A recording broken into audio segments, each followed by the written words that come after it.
Hey, hey, what is going on? Eli Skinner here with Simplify Real Estate, and I am so excited to go through another video on this crash course. We're kind of calling it, oh no, I've got a buyer. What do I do? And because most of you have been through the class, you've done the state laws, you passed the test, maybe you've come from somewhere else, haven't done a ton of business, and or maybe things have changed and we're doing things a little differently here. I want you to know what to do if you got a buyer right now and you're like, I'm overwhelmed, I don't know what's going on. Well, here you go, okay? We're going to jump into Zip Forms. This is the one on how to write a purchase agreement. So we're going to write a purchase agreement. This is not going to be my in-depth study of a purchase agreement. This is going to be like super basic, fill in the blank, make it easy. We're going to learn what a purchase agreement is all about, all the ins and the outs of it on a different video. That's not what this is for. This is to get you moving quick and fast, somewhere you can go to see how to fill out a purchase agreement real quickly. So here we go. I'm going to go right off the bat to Zip Forms. Okay, that's kind of where we're headed. So we're going to go to Zip Forms. Boom, it's popping up. Let's get me logged in. I'm going to show you what to do. We're not going to be doing much with Zip Forms other than doing a transaction here. So first thing you're going to do is I'm going to work on a house here. Let me find a house that we are already doing, and I'm going to get it started here. Let's go to one we're buying, actually. Whoops, hit the wrong button. Get back into Zip Forms.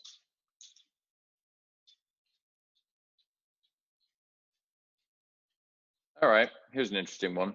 Here's one I was personally listing, but I want to go ahead and I'm copying the MLS number. You'll see why here in a second. So we're going to go back to transactions. You're logged into Zip Forms and you're like, I need to write a purchase agreement over this house. Don't want to call. My trainer wanted to see if we can figure this out, and I want you to do exactly that. That's why the video here. So here we go. We're going to go new.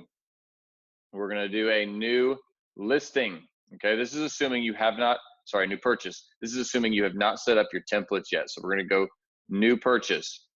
We're going to pick, we're going to say it's the Joe and Sally, and we'll teach you how to do this better than this. Actually, let's just do it. Smith, Joe. This is all the stuff you're going to do, so pay attention. Joe and Sally. And then I would hyphenate that and say it's 609 North Oxford. That's the house we're going to. Now watch this. We're going to do this MLS Connect right here. Boom, MLS Connect, cross property. Here's the ID of the house, the MLS ID of the house you guys are placing an offer on. Include the property photo. Find. Watch, look at that. Bada bing, bada boom. Use the listing. Now, that's all going to suck in a bunch of cool information. You're going to hit, it's a residential property. We will have applied templates, but let's just assume for a second it's already magically applied. So I'm going to have to just deal with that. So here we go. We're going to hit save. So boom, you're going to have this new transaction pop up here, okay? Here's all the information about the house. Pretty slick. All right, so the first thing you're going to do before we start worrying about forms, before we start worrying about anything, we want to get these parties done, okay? So here we go. We're going to get these parties in. We're going to go in here and look at this. The selling agent, let's just delete her for a second. Selling agent's gone. Managing broker is gone. Listing agent will be there, okay? So here's what you do. First of all, you're going to find out who your buyers are. So let's click here. We're going to just type them in. I think we call them Joe and Sally Smith. So Joe Smith. And his email is 12345@gmail.com. Okay, now I always hit save as contact, okay? Delete that. If something weird pops up there, I delete it for now. I'm not going to do that, but normally hit save as contact. Save. Then we're going to buyer 2. Sally Smith. Note to self, if they have a pre-approval, which they should, use the name that's on there. If it's Sally M. Smith or if it's Solandra Smith, whatever they've got written there, 23456@gmail.com.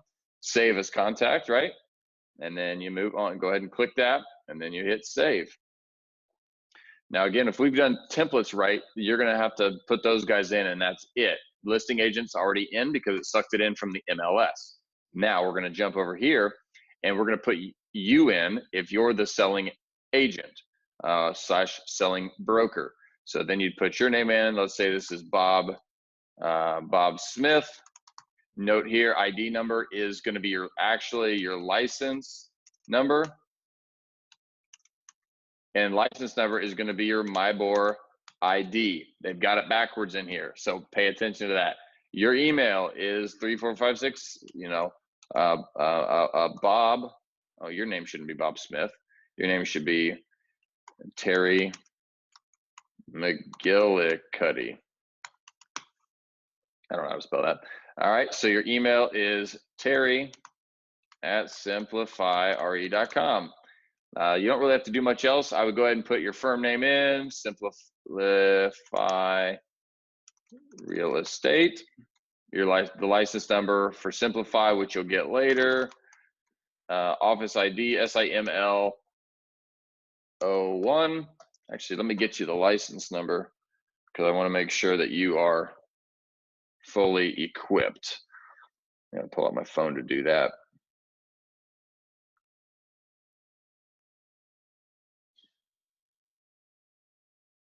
All right, Simplify Real Estate.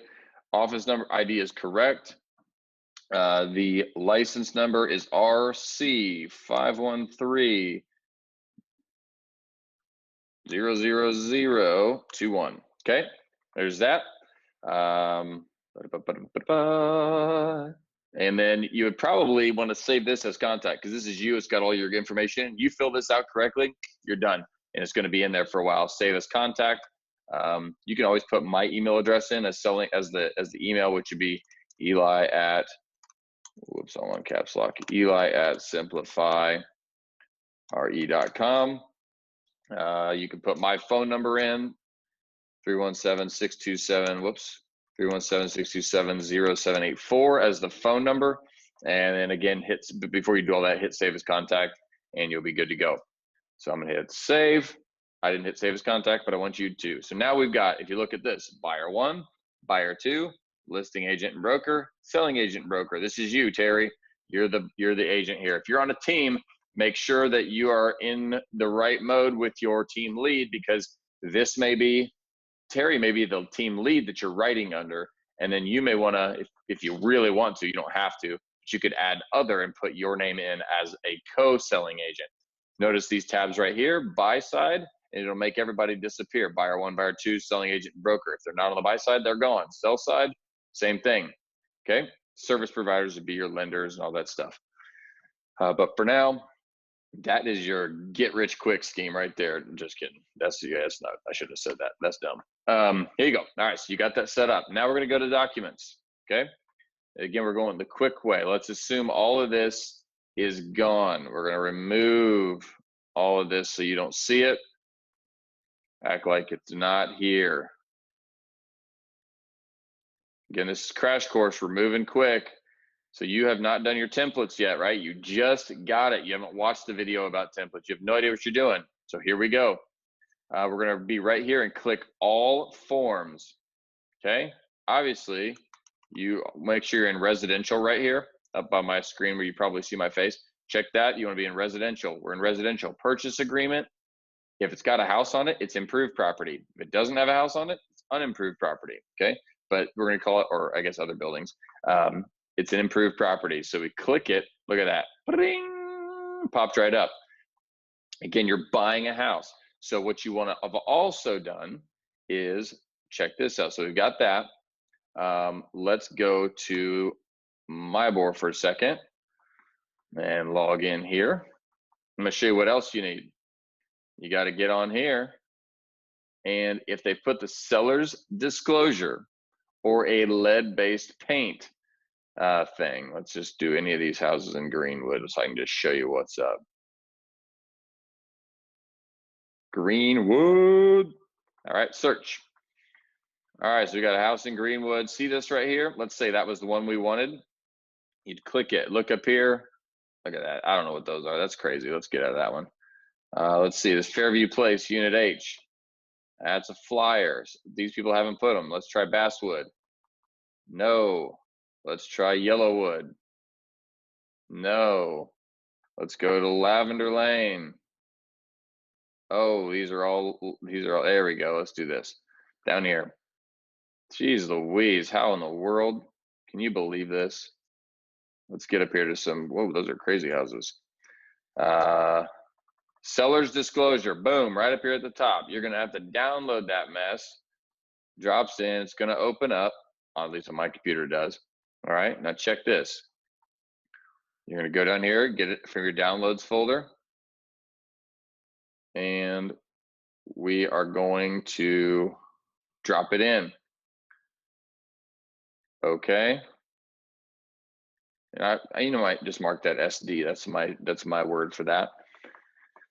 All right, so now you put the sales disclosure in there. You got a purchase agreement, you got a seller's disclosure. Now, one of the other things you're gonna need to find, which you can get on Drive, which let's go to Drive, because you're gonna have been invited to this Drive. We're going into Team Drives, Simplify Real Estate, and in here will be a document you're gonna need, this written office policy, okay? So make sure that you download that and you drop it in. Now again, theoretically, you should be able to, oh gosh, come on. Download.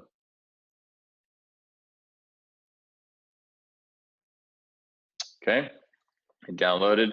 And this is Crash Course. You have not done everything you're supposed to do yet, everything you're gonna do yet. So we're kind of having to fly by the seat of our pants. And it's not fun, but it gets the job done. So then we're gonna go back to downloads, because you need a written office policy to be dropped in. Written office policy. Bingo, okay? So now you got a purchase agreement, you got a seller's disclosure if they have a lead-based paint. If it's built before 1978, so 1977 or older, you're gonna have a lead-based paint thing that they may have on supplements on Matrix, same place we got the seller's disclosure. Then you got your written office policy. Every client has to have a written office policy, buyer or seller, gotta have it every time. So in here, you're also maybe you notice how I just drag and drop. You're gonna drag and drop let's see, the pre-approval letter, if you've got one of those, which you should have if you're putting an offer in, or proof of funds if it's a cash deal. You're gonna drag all of that and drop all that right here. So we're gonna go now with purchase agreement, and let's talk through filling that out. All right, look at there. Auto populates up here at the top who the listing agent is, who the selling agent is. Notice we got the MyBor ID right here. Terry McGillicuddy's your name, the office you come from, the name of your brokerage. So then we pick the date. What date are we writing this? Look at that. Buyer and seller are already in. Address is already in. And if you're buying land or something crazy, you need to put in some more legal information there for sure. But most of you in this situation are going to be just putting in A there because it's a house with an address that works. But if you are buying land, you need to be putting in parcel numbers, property descriptions, etc., or parcel numbers, maybe acreage amounts, maybe legal descriptions, all of that in there. We'll talk about that later. In this one, this is where, notice this is all the stuff that comes with the house, and this is where you write in, we want the refrigerator, dishwasher, oven, range, micro, hood, and the don't write anything like play set and stuff like that. That's personal property agreement. We're going to have to do that on an amendment or on a personal property agreement. Okay, that's where you do it, on a personal property agreement. The bank does not loan money on personal property, so it cannot be part of the transaction. So let's do that. We're going to exclude something. Maybe they told us, please exclude ceiling fan in master bed, because that's like one they got from their aunt who died. So we're going to exclude whatever they told us to exclude, as long as we're okay with excluding it. You could also write in junk, trash, all that stuff. Anything weird you see in the house that you're like, man, I hope they don't leave that, you can write that in there, and then they'll get rid of it for you. Fuel. This is if you have a propane, most commonly a propane tank on a country home, and this would be deciding whether or not it's included in the purchase of the house with the price we've already got, or you're going to buy it separately, or there is none. Most cases there is going to be none, but if there is fuel, a propane tank that they use to heat the house, or an oil tank that they use to heat the house, if it's really old, like this is where you do that. You can obviously call your trainer with questions, but most of the time it's going to be not applicable. Now, buyer will pay the total price of $120,000. That's 1.2 million. Let's make sure we get that right. 120,000. You type in the number, it writes in the words. Earnest money. Need to talk to your client about this. Our goal is to get them the deal, maybe meaning that other people accept it, but you with as little money out of pocket as possible. But in my opinion, 1% is what's called normal, average, maybe a little high. So we're trying to get our clients to make a strong offer. We want them to be around 1%. You know, this house is $120,000 offer. So let's say they put $1,000 earnest money down, but 1% is kind of your status quo. You're down the middle point. Sorry, I keep moving my screen. It's just not at the right angle to look at and keep myself in the picture quite perfect. So deliver to the escrow agent. Escrow agent is automatically the listing agent, is where you're going to give the earnest money to. You made out to the brokerage. So you know, for us, you would, for this one up here, you look up here, what's the listing broker's company name? It's Simplify Real Estate. Great. You make it out to Simplify Real Estate, and you're gonna deliver it to them within, you know, let's say 4 business days. Okay. If you're really trying to get an offer taken, you might make that 2 days, right? But whatever you write in there is what you write in there. The two banking days thing, which is right here, is that they have to deliver. They have to after they accept the agreement and within 2 banking days of the receipt, they'd have to deposit the earnest money within these 2 banking days. Okay, so the listing agent has to deposit the earnest money within 2 banking days. Not you have to deliver within 2 banking days. Common misconception. You wrote 4 business days. Keep on going. This is going to be a new mortgage in most cases. If you do cash, make sure you mark down when your proof of funds is coming and if you're going to have an appraisal or not. But new mortgage, it's probably going to be FHA or insured conventional most of the time. So let's go insured conventional, which means it's less than 20% down, conventional loan. So this loan is, they're going to do 5% down. So this is a 95% of the purchase price. They're doing it for 30 years.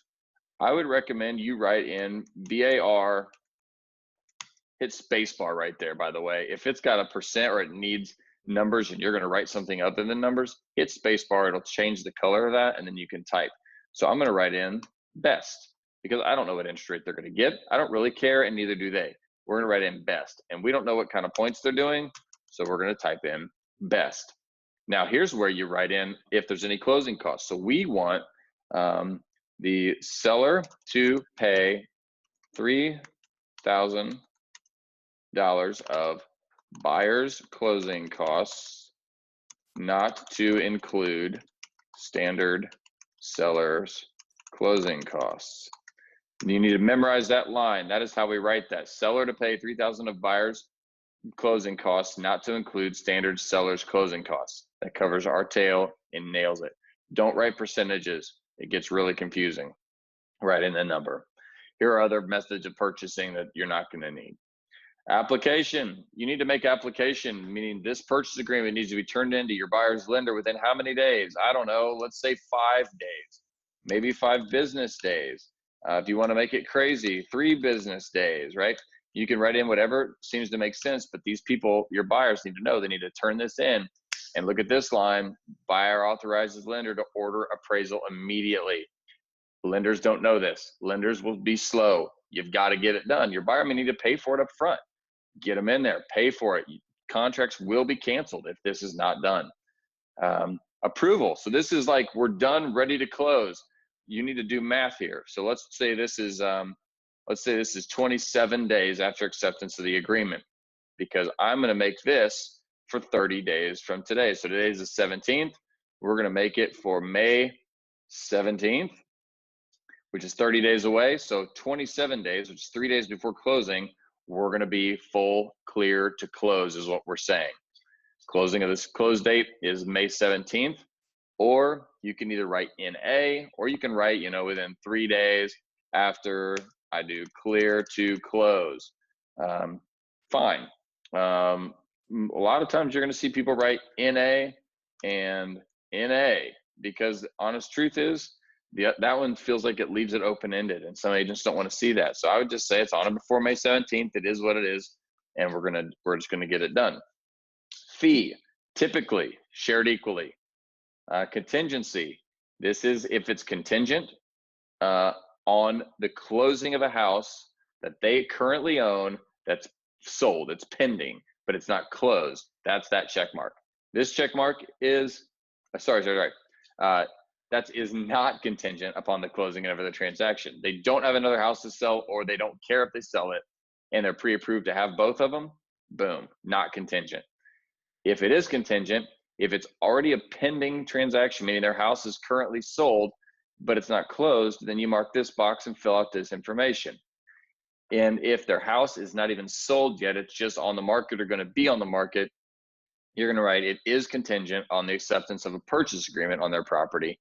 And you're going to actually need to fill out another paper. Talk to your, we'll have more videos on that, but talk to your trainer about that. So we're going to say for this, it's not contingent on another transaction. Possession of the property, most time it's at closing, but in the case that you are willing to let them stay after time, you'd say within 3 days, beginning the day after closing by 5 p.m.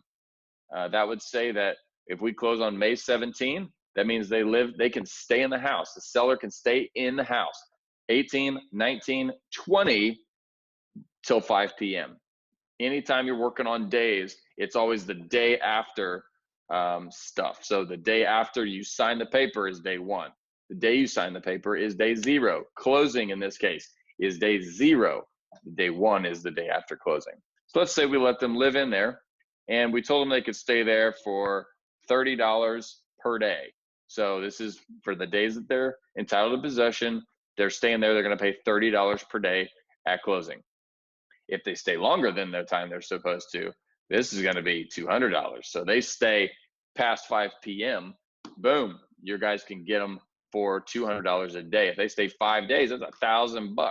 This number's big. This number is normally small, but in the event we go here at closing and we don't have any of this mess, so we're given possession at closing, this line becomes NA, and this line is still there because if they stay past their welcome, which is any moments after closing, then you get $200 per day.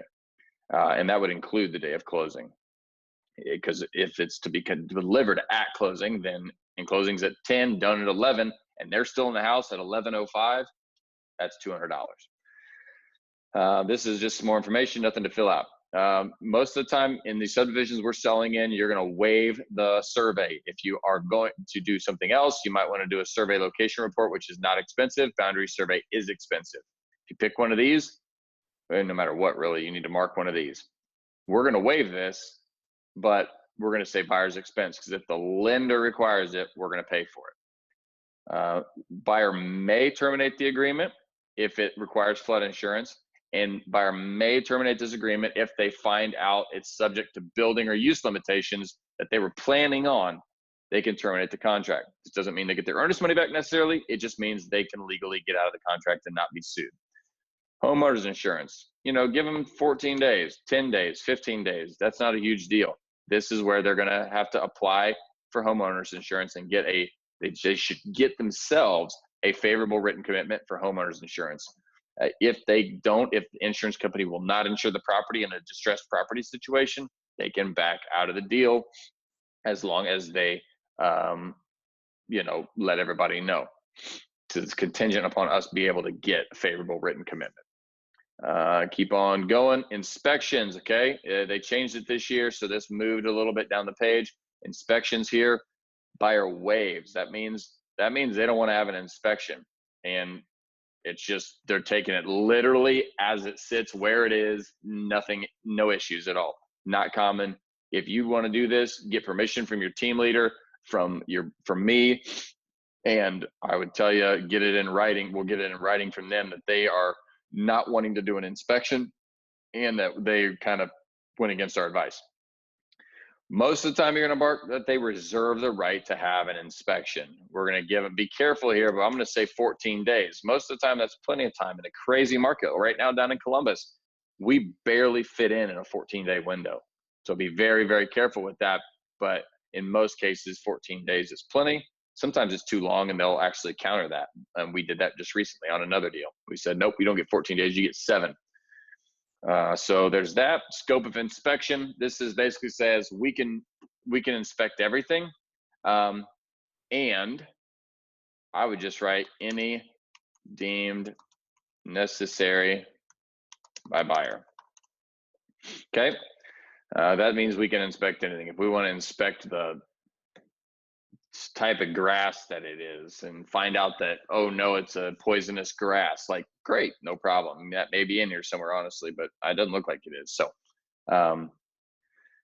so that just covers basically everything. If you find something crazy, if the initial inspection report reveals presence of lead-based paint, radon, mold, other biological contaminants, or things that need further testing, how many more days do we want? I always put 7.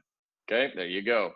A property sold as is. In the event you want to do the property as is, that doesn't mean as is, as in we're not going to inspect it. That was up here under waives the right. As is has another addendum you have to fill out, and that one is going to be more of, we are going to have an inspection. If you find a defect, we reserve the right to terminate the contract. So I will teach you strategies with that later. Home warranty, great question. It's part of your, it's, strong offer, weak offer. What are you trying to accomplish here? Let's say in this case, it will be provided at a cost not to exceed. You've done your homework and it's $595 for the warranty, charged to the, let's say we're going to charge it to the people selling part of the concessions. It's charged to the seller, but we're going to order it as the buying side. We're going to order with the warranty we want. All right, disclosures. Have we received them? Yes, we have. Okay. And have we received the lead-based paint? Well, on this one, it was not applicable because it wasn't old enough. Okay. Title, if it was, then we have done it. If you haven't gotten these, just mark has not, has not. No big deal. Title approval. We want a title insurance commitment. Okay. Owner's insurance policy, that is generally paid by the seller. Lender's insurance policy, typically paid for by the buyer. Parties agree that. I would recommend as the buyer, you take control of the deal and you order, buyer orders title immediately. And then here you might write, who we use all the time, security title. Okay. We're going to do prorated taxes, number 2. We won't even worry about the other ones for now. This is the crash course. Homeowners association, I write 10 days, 10 days, and 10 days.